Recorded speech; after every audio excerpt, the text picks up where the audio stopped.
The island of Sun Isla shimmered like a jewel in the Caribbean, a secret paradise known only to those craving an escape from the ordinary.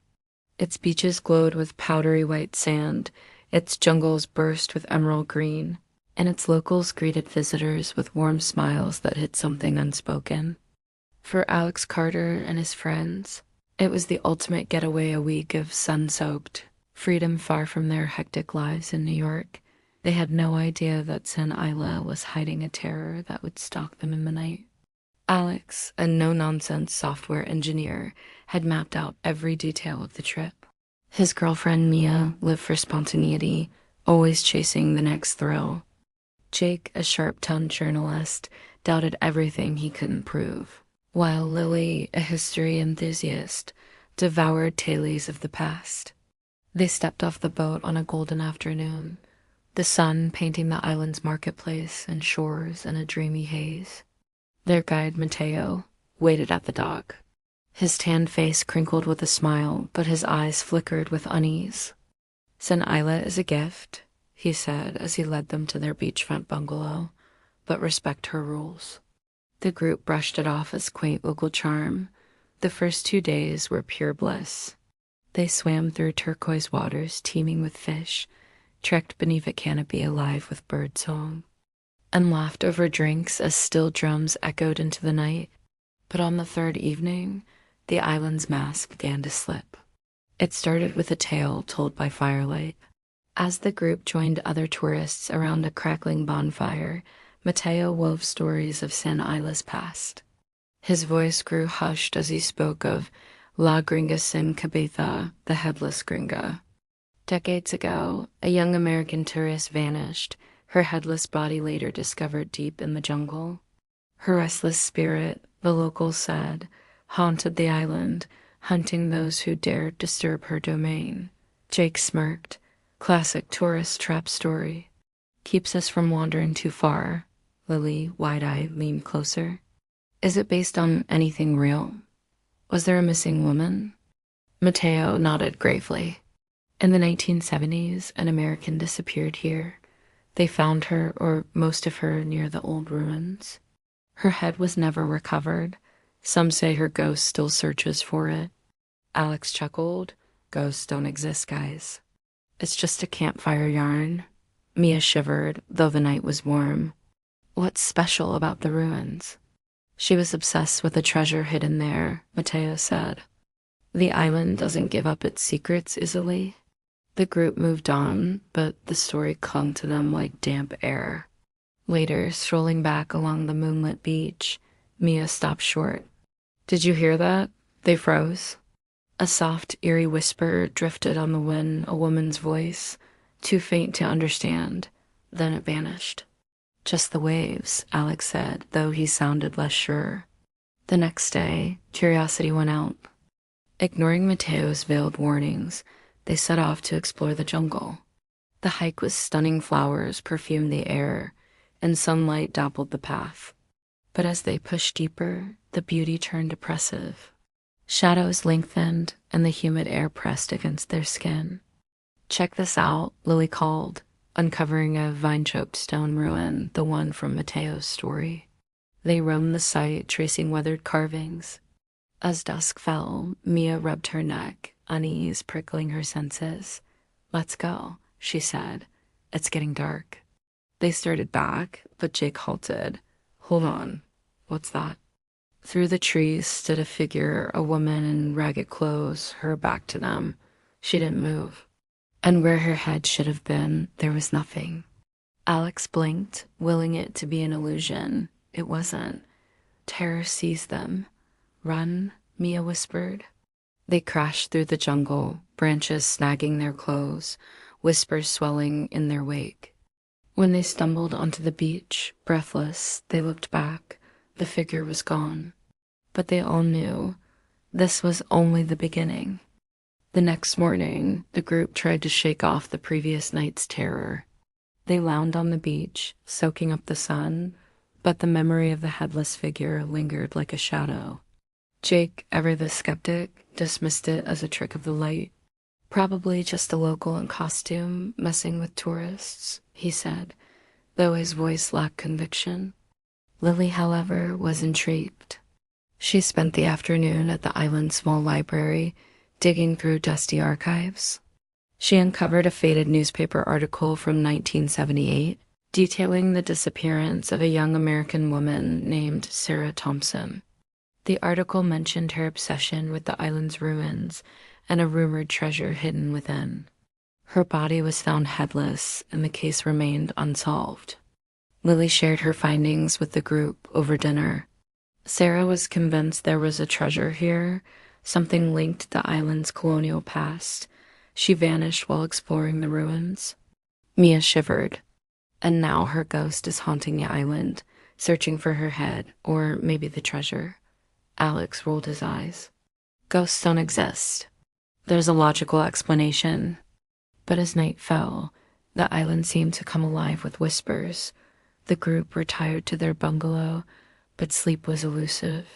Around midnight, Mia woke to a soft tapping at the window. She peered out and gasped. A faint, headless silhouette stood just beyond the glass. Alex, she whispered, shaking him awake. He bolted upright, but when they looked again, the figure was gone. It was just a dream, he said, though his voice trembled. The next day, they decided to confront Mateo. They found him at the dock, repairing a fishing net. Mateo, we saw something in the jungle, Alex said. A headless woman. Is this some kind of prank? Mateo's face paled. You saw her, La Gringa sin cabeza? Yes, Mia said, and we want to know the truth. Mateo sighed. It's not a prank. Sarah's spirit is restless. She seeks her head and the treasure she never found. Jake scoffed. Treasure? Come on, it's real, Mateo insisted. Hidden by pirates centuries ago. Sarah believed it was cursed, that whoever found it would meet a terrible fate. Lily's eyes widened. So she was killed because of the treasure? Perhaps, Mateo said. Or maybe the curse claimed her. The group exchanged uneasy glances. We need to leave, Mia said. This place is dangerous. But Alex shook his head. We're not running from a ghost story. Let's find out what's really going on. That night, they armed themselves with flashlights and ventured back to the ruins. The jungle was alive with nocturnal sounds, but an unnatural silence enveloped the ancient stones. As they explored, Lily stumbled upon a hidden chamber, its entrance concealed by vines. Inside, they found a small altar adorned with strange symbols and a dusty journal, Sarah's journal. Lily flipped through the pages, reading aloud. I found it, the treasure is real, but I fear I've awakened something dark. The island is angry. Suddenly, the air grew cold, and a whisper echoed through the chamber. Give it back. The group spun around, but no one was there. Then, from the shadows, the headless figure emerged, her ragged clothes swaying as she advanced. Run, Alex shouted. They fled the chamber, but the figure pursued them, her whispers growing louder, more insistent. Give it back. They burst out of the jungle and onto the beach, but the figure was relentless. Just as she was about to reach them, a voice rang out. Stop. An old woman, her face lined with age, stepped forward, holding a talisman. The headless figure halted, as if bound by an invisible force. Leave them be, the woman commanded. They are not the ones you seek. The figure hesitated, then retreated into the jungle, her whispers fading. The old woman turned to the group. You should not have come here. The island secrets are not for outsiders. Who are you? Alex asked.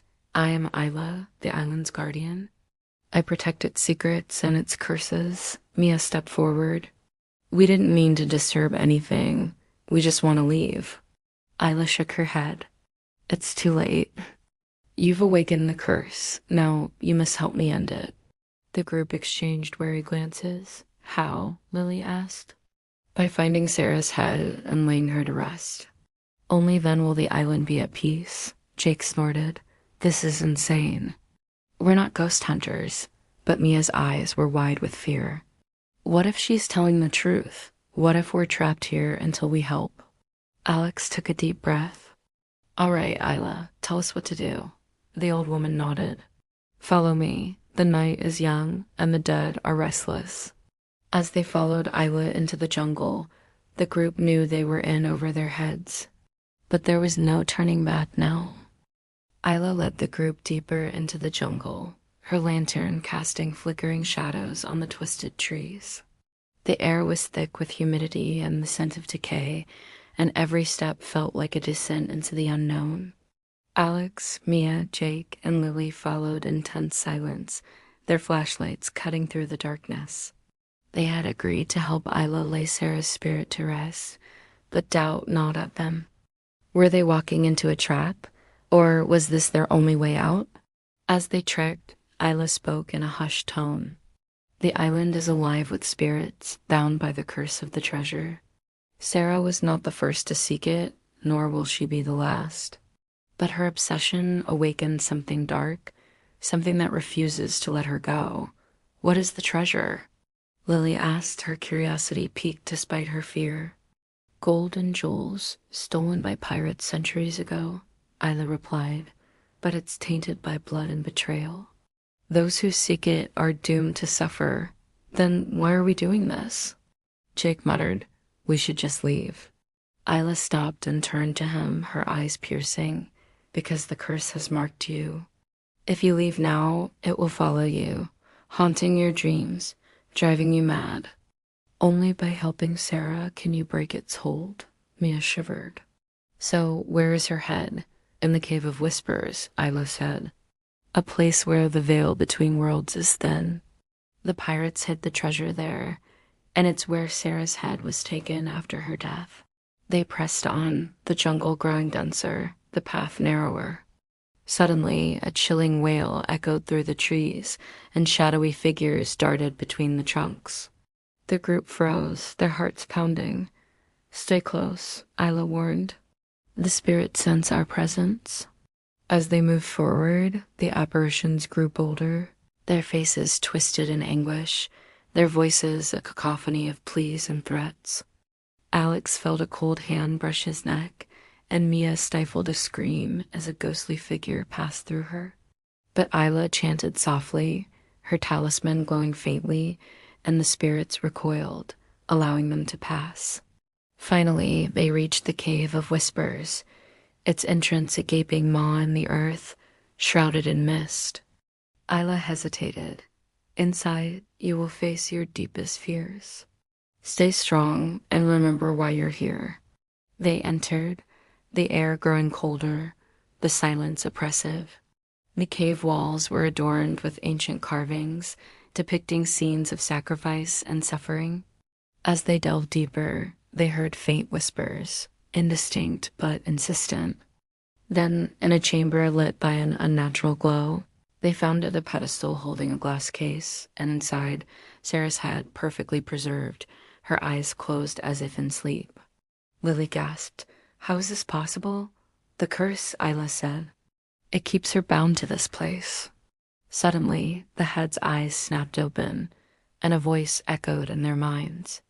You've come to free me. The group recoiled, but Alex stepped forward. Yes, Sarah, we're here to help you. The head's lips didn't move, but the voice continued. The treasure is the key. Destroy it and I can rest. Where is it? Mia asked. Behind the altar, the voice replied, but beware the curse protects it. They approached the altar, and Jake found a hidden compartment. Inside lay a chest filled with gold coins and glittering gems. As he reached for it, the cave trembled, and a roar filled the air. From the shadows emerged a monstrous apparition, a spectral pirate with a sword of flame. Thieves, it bellowed. The treasure is mine. Isla raised her talisman, but the pirate struck, sending her sprawling. The group scattered, dodging the fiery blade. Alex grabbed a rock and hurled it at the ghost, but it passed through harmlessly. Use the head, Lily shouted. It's connected to the curse. Mia, thinking quickly, grabbed the glass case and held it aloft. Sarah, help us. The head's eyes glowed, and a beam of light shot forth, striking the pirate. The apparition howled in pain, its form wavering. Now, destroy the treasure, Isla urged, struggling to her feet. Jake grabbed a handful of coins and threw them into a nearby pool of water. As they sank, the pirate's form flickered. Encouraged, the group frantically tossed the treasure into the pool, each piece causing the apparition to weaken. Finally, with the last gem submerged, the pirate let out a final agonized scream and vanished. The cave fell silent, the oppressive atmosphere lifting. Sarah's head smiled, a look of peace crossing her face. "Thank you," the voice whispered. "Now, return me to my body." Isla nodded. "Her body is buried near the ruins." "We must take her there." They carefully carried the head back through the jungle, the spirits now silent, as if in mourning. At the ruins, they found a grave marked with a simple stone. Isla performed a ritual, chanting softly as they placed the head with the body. As the first light of dawn broke through the trees, a soft sigh filled the air, and a gentle breeze carried the scent of flowers. Sarah's spirit appeared one last time, whole and radiant. She smiled at the group, then faded away, finally at peace. Isla turned to them. "The curse is broken. You are free to leave." The group exchanged relieved glances. "Thank you, Isla," Alex said. "We couldn't have done it without you," she nodded. "Remember, the island holds many secrets. Respect them, and they will respect you."